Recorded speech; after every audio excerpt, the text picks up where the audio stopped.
discussion theme, Putting the Spanner in the Works, the nuts and bolts of HIV prevention, the 8th SA AIDS Conference continues today, the 14th of June 2017, with Professor Dinan Pilay's specialized presentation and insight on HIV transmission dynamics, drug resistance and barrier to elimination. At what stage of infection are people infecting others? And what these data showed, and what this shows is on the top panel are people at different stages of infection. The question being asked is at what stage of infection are new infections happening? And it's the left-hand side that orange and red panels identify people early on infection or not diagnosed. They remain at the bottom. The middle bottom panel demonstrates that those colours are predominantly responsible for ongoing transmissions. In other words, as in this setting, as treatments roll out, the treatment is very effective, then the ongoing transmissions are those who've not yet got into care. One of the questions is whether that's actually the case when we consider an epidemic such as here. And here's some modelling which undertaken by Andrew Phillips and colleagues, and what we looked at is if you take a South African situation, if you take the left-hand bar, and the question here is as test and treat goes out through the population, what is the estimated change in incident new infections? And this shows that from the 2012 left-hand bar to the 2032, 20 years hence, right-hand bar, that test and treat would really significantly reduce new infections. That's fantastic.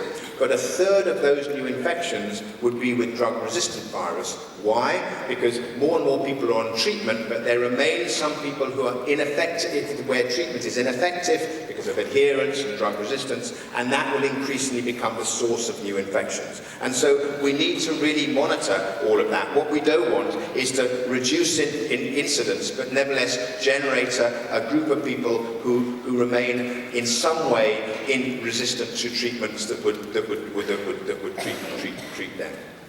Peaceful protests, demonstrations and dialogues became center stage to multitudes of women and men from all walks of life and civil society. They say no to violence against women and children, no to gender-based violence, no to criminalization of sex work. I believe that last year's statistics were around 49,000 rapes were reported to the police, but what we know is that depending on which statistics you believe, the number of rapes is a lot more than that, because the most conservative figures would say that only 1 in 4 rapes is reported to the police, and the police themselves believe that only 1 in 25 rapes is reported to them.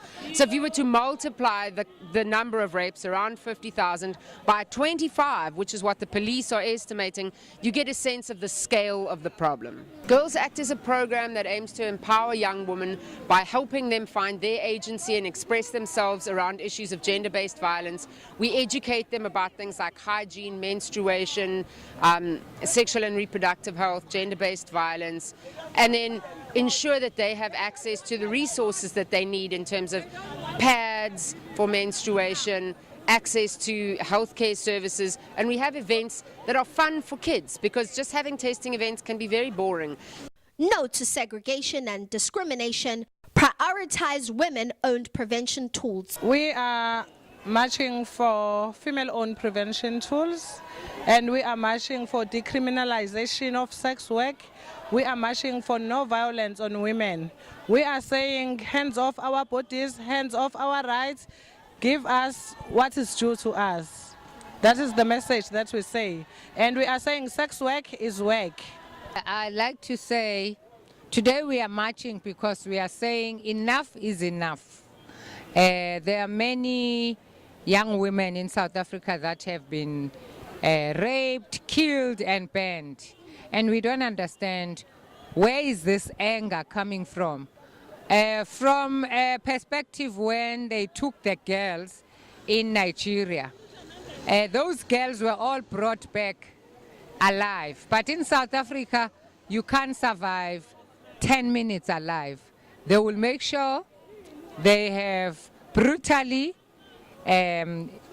murdered you and even banned you, so no one can recognize. So I think patriarchy and all these cruelty still exists, and we need to say, not in the woman's name, not in our name. Enough is enough.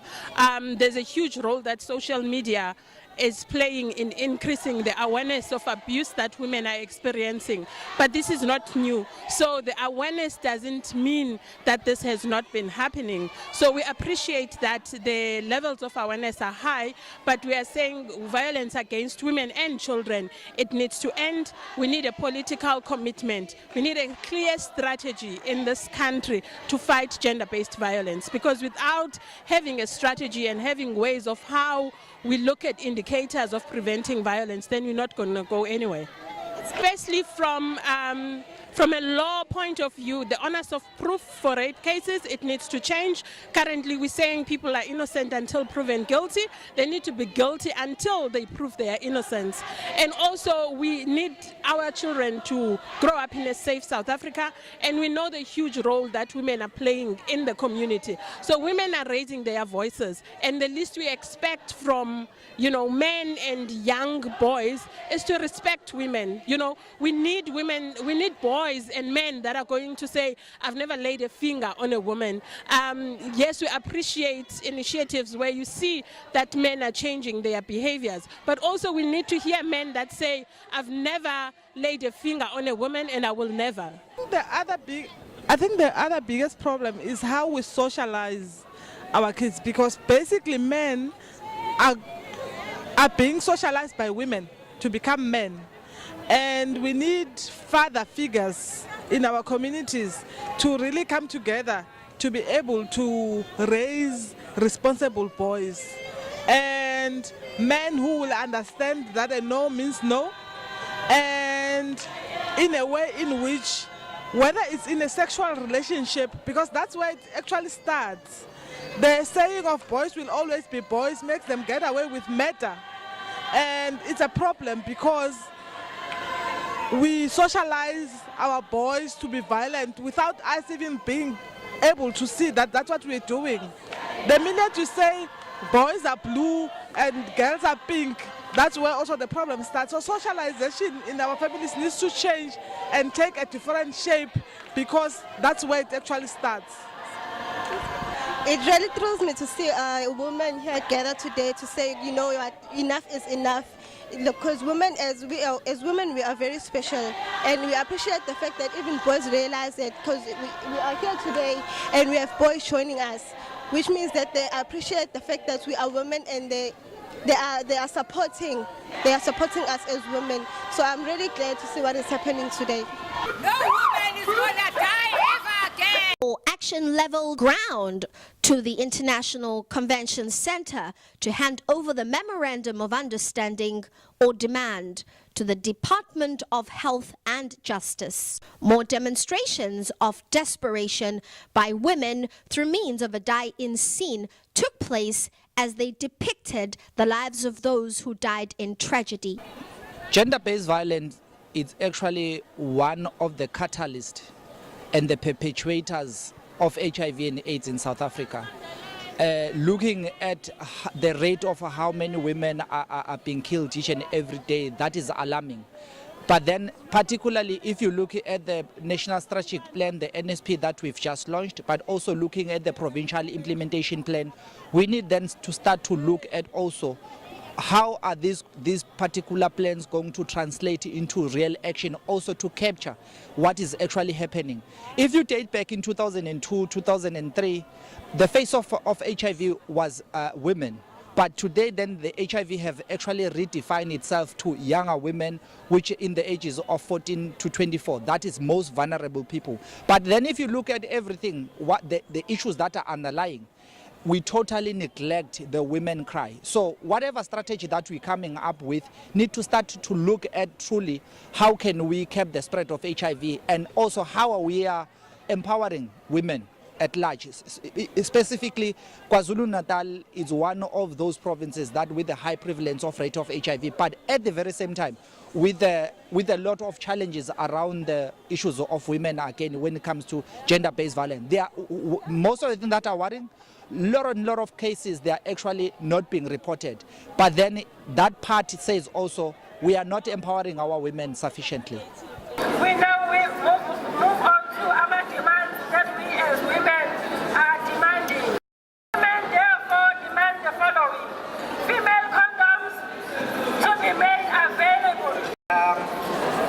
That is demystify, price reduce, awareness and advocacy. 2.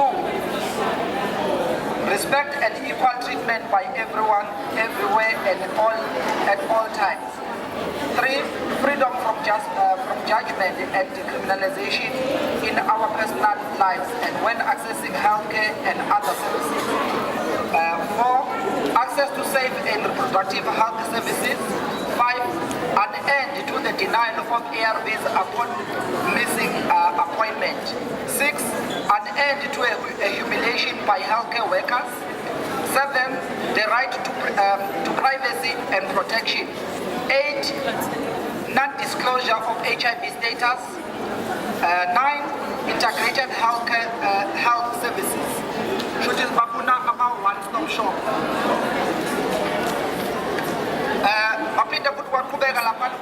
The end of discrimination by means of separation of queues of nursing holders by exposing women living with HIV.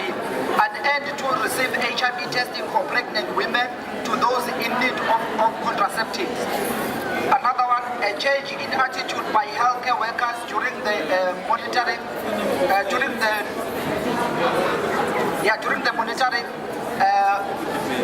of incidents. An end of health services without quality assurance and accountability by healthcare providers. Another one, justice and responsive policy services when responding to domestic violence cases. Another one, an end to sexual abuse and rape caused. Another one, an end to the refusal of domestic violence cases open due to the perpetrators being family members or that the complaint is a person living with HIV. Another one, protection with the dignity by law enforcement. Another one, implement more anti-violence community-based programs. Another one, avail more resources to advocacy, research and training, monitoring and evaluation population system towards non-governmental organization. Then the last one, implement continual retained activities by the stakeholders. Ngizoyamukela i-memorandum lena ngiyidlulise. Ngizayidlulisela kuNgqongqoshe uDlomo, kodwa kuzomele iye kuma-clusters kahulumeni. Kune-social cluster la kuhlala khona namanye ama-departments. Kukhona ne-justice cluster la kukhona abezomthetho. Ngoba iy'nkinga ezikhona akuzona kwa-health kuphela. On the issue ye-access, sihulumeni ke siyazama konke kusemandleni ukuqinisekisa ukuthi ama-condoms accessible maybe akwanele. Sazobuka-ke ukuthi lama-condoms omama esithi sinawo anele yini. Somanye si-check-a-ke mhlawumbe sozucwaningo lwethu olushoyo ukuthi kumele sikhuphule kangakanani. Kodwa mina ngoba ngisebenza kuhulumeni kwezempilo ngiyazi ukuthi kukhona ama-condoms eningekawafuni niomama. Ngizontshela mina ukuthi awakho lama-condoms and ngafika e-department ngabuza ukuthi lama-condoms akuphi. Ama-condoms abantu abane-allergy. Khona abantu abane-allergy into ekuthiwa i-latex. Akhona kwi-private sector. Now, abantu besebenzisa lama-condom lawo baba nama-rash around izitho zabo athi umuntu angiyifuni i-condom. Now thina-ke sithini siwuhulumeni ukuresponda kulokho. So ngiyani-ama-ke ukuthi wafuneni nawo lo ma-condom ngoba akhona kwi-private sector. Ngiyayidayisa-ke ngiwumtshali. Kukhona enye into ebekhuluma ngento zakwa-justice ukuthi ujustice yasifeyila. Ujustice might be failing, but iqala kuthina somnyango wezempilo iye emaphoyiseni ujustice uthi mefika lapha athi no man le case ingathi ayihlangene kahle ayibuka athi no uma kufika ummeli lana uzoyihlakaza le case ngoba ayinawo lokhu nalokhu so ithina eminyangweni emele siqinise i-evidence sisebenzisana namaphoyisa khona izathi le case mihlala enkantolo kube yi-case eqinile ibulawa yithina namaphoyisa ama-cases singamblame nje ujustice ngoba ujustice uyena ozothi le case ngiyayichitha mina kodwa nathi sesiyazama-ke manje kuma-centers ethu othuthuzela ukuthi abantu abenza ama-investigations odokotela namaphoyisa kube abantu abatrayiniwe abaziyo ukuthi kufunekani uma kufika enkantolo kuma-pharmaceuticals sizokhuluma nabo sithi phela impi yethu hayi sekude siyinqobe uma kubiza ngoba mhlawumbe kwezinye indawo ngathi umuntu uyofuna amakhondomu kuphelile okanye engekho lawo ofunayo udecide kube unayo imali yokuwathenga but ingekho enough wenda ungayitholi ngoba ile price iphezulu sizoyibheka-ke naleyo sizokhulumisana nabo kumenshiniwe i-condom factory entsha sizokhuluma nabo sithi ningakhohlwa phela ukuthi kukhona omama abakhona lapha and ngokuba nama-condoms abo we are empowering omama so ngizayithatha i-memorandum ngibonge kakhulu ngizayidlulisa lapho kumele ngidlulise khona sizophendula angithi babantu mhlawumbe within a month kumele sesiphendulile